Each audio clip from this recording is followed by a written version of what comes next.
Jaipal Singh stadium में JPSC अभ्यर्थियों का छात्रों का आंदोलन जारी है। इस बीच मुख्यमंत्री हेमंत सोरेन राज्यपाल से मिलने गए और राज्यपाल से मिलने के बाद उनका एक बयान भी सामने आया है, जिसमें उन्होंने कहा है कि उनके आंख नाक खुले हैं, वो सब कुछ देख रहे हैं और उन्होंने युवाओं की बात भी की। और उसके बाद अब जो रांची के एसडीओ हैं वो अभ्यर्थियों के पास, आंदोलनरत छात्रों के पास पहुंचे और उन्होंने कहा है कि एक सरकार वार्ता करनी चाहती है छात्रों के एक प्रतिनिधिमंडल से।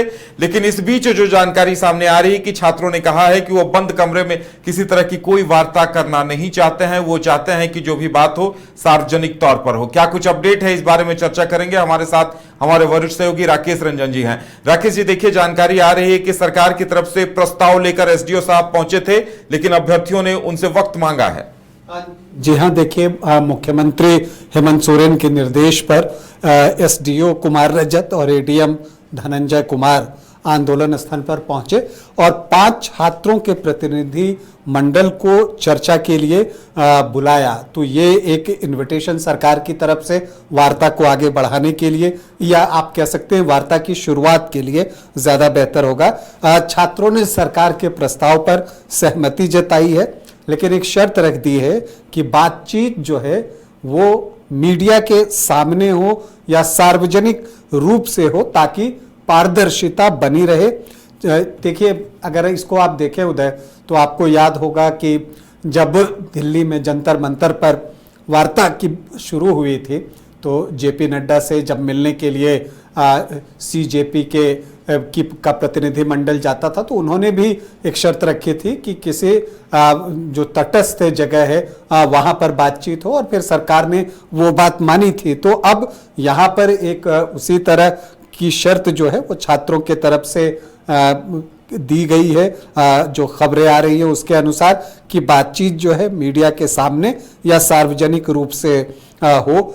देखिए, वहाँ एसडीओ रजत ने पहुंचकर कहा कि सरकार छात्रों से बातचीत करना चाहती है और वह प्रतिनिधि के रूप में यहाँ आए हैं। उन्होंने कहा कि 5 लोगों का डेलीगेशन बना लें, जिससे उनकी बातचीत सरकार के साथ कराई जा सके। तो देखिए, सरकार के प्रस्ताव पर छात्रों ने सहमति तो जता दी है, लेकिन बिल्कुल क्लियर है जो बातें छनकर आ रही हैं कि वो बंद कमरे में बातचीत नहीं करना चाहते। उनका कहना है कि बातचीत मीडिया की मौजूदगी में सार्वजनिक रूप से होनी चाहिए, ताकि पूरी प्रक्रिया पारदर्शी रहे। छात्रों का तर्क है कि उनकी मांगे पूरे राज्य के युवाओं से जुड़ी है, इसलिए वार्ता भी खुले मंच पर होनी चाहिए। लेकिन छात्रों ने इस बात का स्वागत किया है कि सरकार जो है वो 12 दिनों के बाद उनसे बातचीत के लिए आई। तो ये चीजें हैं। तो देखिए, एक पहल सरकार की तरफ से की गई है।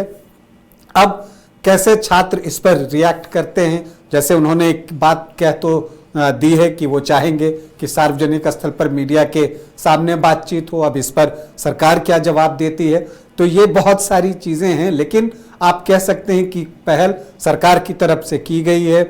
कल से जो है विधानसभा का मॉनसून सत्र भी शुरू हो रहा है, और जो स्टूडेंट जो प्रोटेस्ट में हैं वो भी चाहते हैं कि जो विधानसभा का सत्र शुरू हो रहा है उससे पहले सरकार पर भी एक दबाव बनाने की कोशिश हो, ताकि सरकार बातचीत के लिए आगे आए और जो उनकी डिमांड्स हैं वो पूरी हो सकें। लेकिन महत्वपूर्ण यही है कि जो उनकी डिमांड्स है क्या वो पूरी होंगी, सरकार उस पर क्या एक्शन लेती है, इसके लिए तो अभी इंतजार करना होगा। फिलहाल तो इंतजार इस बात के लिए भी करना होगा कि जो सरकार की तरफ से प्रस्ताव छात्रों को गया है कि आप एक डेलीगेशन बना ले 4-5 लोगों की, और फिर वो बातचीत के लिए आए, तो वो 4-5 छात्र कौन होंगे, ये महत्वपूर्ण है। और फिर छात्रों ने जो एक बात कही है कि बंद कमरे में बातचीत न होकर मीडिया के सामने बातचीत हो, तो इस पर सरकार क्या जवाब देती है या क्या कहती है। तो ये बहुत सारी चीजें हैं, इसलिए हमें अभी प्रतीक्षा करनी चाहिए। जैसे जैसे डिटेल्स आते जाएंगे हम कोशिश करेंगे कि उसको डिकोड करें और आप तक पहुंचाएं। तो चलिए, इंतजार इस बात का रहेगा कि अभ्यर्थी छात्र क्या निर्णय लेते हैं, क्योंकि सरकार की तरफ से उन्हें प्रस्ताव दिया गया है। अब अभ्यर्थी खुले मैदान में बातचीत करते हैं या फिर इनका डेलीगेशन जाकर सरकार के प्रतिनिधिमंडल से बातचीत करता है, ये देखने वाली बात होगी। इसका हमें भी इंतजार रहेगा।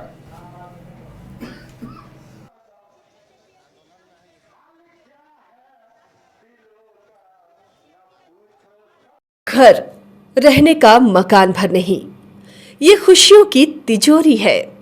दरवाजे पर दस्तक देता पड़ोस, खिड़कियों से उमड़ आता आसमां, तारों में उलझी ऐसी न जाने कितनी दास्तां।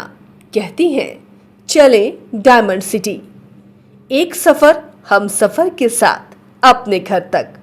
Diamond city, life long bonding, 500 से ज्यादा खुशहाल डायमंड परिवार। जल्दी करें, सिर्फ 200 फ्लैट बाकी। आज ही बुक करें अपना आशियाना।